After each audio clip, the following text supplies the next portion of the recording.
नमस्कार, हमारे इस YouTube चैनल में आपका हार्दिक स्वागत है। आज एक बार फिर हमारे साथ हमारे विशेष मेहमान हैं डॉक्टर सुशील बजाज। डॉक्टर साहब, welcome to the show. Thank you sir. जैसा कि आप जानते हैं, डॉक्टर साहब फाइनेंशियल अवेयरनेस के क्षेत्र में काम करते हैं, PhD हैं स्टॉक मार्केट्स में। इनकी लिखी हुई किताबें MBA और MCOM के छात्रों के द्वारा विभिन्न विश्वविद्यालयों में इस्तेमाल की जाती हैं। आज हम उनसे एक और अलग हट के विषय पर बात करने वाले हैं।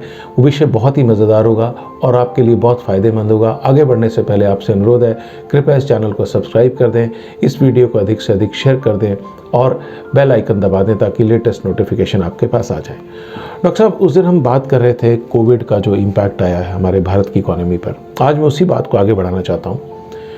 Our household expenditures have increased by 60%, यानी कि 10,000 वाला बंदा जो था वो 16,000 खर्च रहा है। CMI का ये डेटा है कि 70 लाख लोग अपनी नौकरी खो चुके हैं। उसके अलावा IMF का ये कहना है कि 2021 में 15 से 20 करोड़ लोग BPL यानी कि बिलो पॉवर्टी लाइन में चले गए। तो ये काफ़ी जो आंकड़े हैं वो खतरनाक है। अब ऐसे में जहाँ एक तरफ नौकरी चली गई, पैसा भी नहीं है, ठीक है, तो भविष्य की प्लानिंग या भविष्य के बारे में, जब नौकरी नहीं है, पैसा नहीं है, पैसा है तो 1,000 रुपये बच रहे हैं, 2,000 रुपये बच रहे हैं, ऐसे में क्या इस तरह की कोई इतने छोटे पैसे से भी कोई सेविंग की जा सकती है?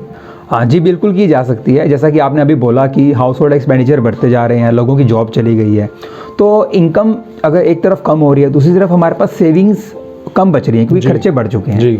अब इसमें क्या हो रहा है कि जब इतने कम पैसे बचते हैं ना हमारे पास, तो कहीं ना कहीं सेविंग को लेके हमारा मोटिवेशन भी खत्म हो जाता है। तो कहीं ना कहीं हम क्या करते हैं, वो छोटा मोटा जो पैसा बचता है 500, 1,000 या 2,000 रुपये अपने घर में कहीं छुपा के रख देते हैं जी। उससे एक तो क्या होता है, चोरी का डर रहता है जी। दूसरी तरफ जो पैसा घर में पड़ा है वो अपने आप डबल तो होगा नहीं, बिकॉज ऑफ इन्फ्लेशन कहीं ना कहीं पैसे की वैल्यू कमी होती चली जाती है। ऐसे में माइक्रो सेविंग का कॉन्सेप्ट बहुत ही अच्छा है, जहाँ पर आप सिर्फ 500 या 1,000 रुपये से अपनी इन्वेस्टमेंट को शुरू कर सकते हैं जी। तो माइक्रो सेविंग मैं लोगों को कहूँगा कि आप इसकी तरफ मूव कीजिए और अपनी इन्वेस्टमेंट को स्टार्ट कीजिए। तो डॉक्टर साहब, पहले थोड़ा सा आप माइक्रो सेविंग के इंस्ट्रूमेंट्स कौन कौन से उनके बारे में बताइए।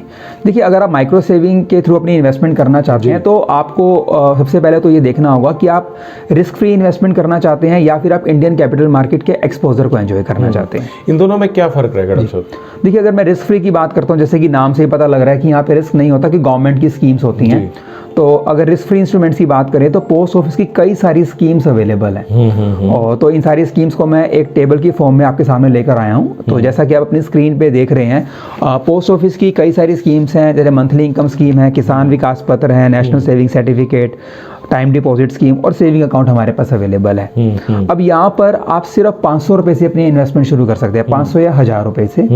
और सबसे अच्छी बात है कि यहाँ पे जो रेट ऑफ इंटरेस्ट है वो 4 to 7% के बीच में लाई करता है।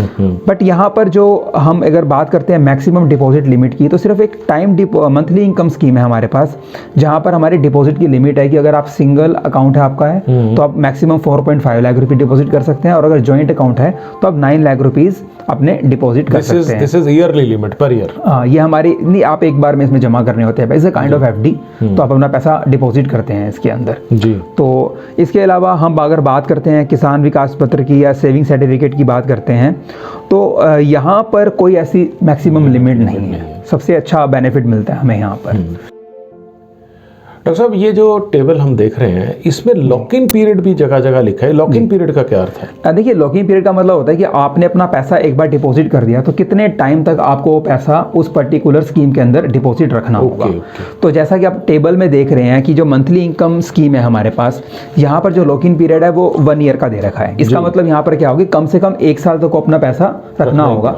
हाँ, अगर आप अपने पैसे को 1 साल के बाद और 3 साल खत्म होने से पहले विड्रॉ करते हैं तो यहाँ पर क्या होगा कि जो नॉर्मल रेट ऑफ इंटरेस्ट है उसे 2% आपको कम मिलेगा। जैसे आप यहाँ देख रहे हो 6.6% चल रहा है, तो यहाँ पर क्या हो जाएगा कि आपको 4.6% मिलेगा।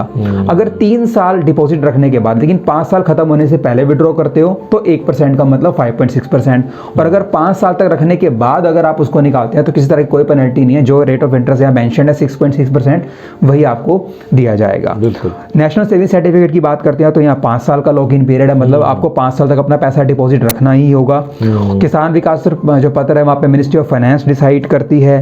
पोस्ट ऑफिस टाइम डिपॉजिट के अंदर आप देख रहे हैं 1 to 5 ईयर्स की रेंज हमें दे रखी है, और सेविंग अकाउंट में ऐसी कोई रेंज अवेलेबल नहीं आती। तो ये माइक्रो सेविंग का कितना फायदा है, डॉक्टर साहब ने जैसे आपको बताया कि रिस्क फ्री है, तो आप उसमें पोस्ट ऑफिस में आप जा सकते हैं। तो डॉक्टर साहब मुझे लगता है कि जो माइक्रो सेविंग के बारे में आपने बताया, अगर इसको कोई फॉलो करे तो उसका भविष्य छोटे पैसे से भी काफी सुरक्षित हो सकता है। आपने हमें समय दिया, बहुत बहुत धन्यवाद। Thank you so much. Thank you sir.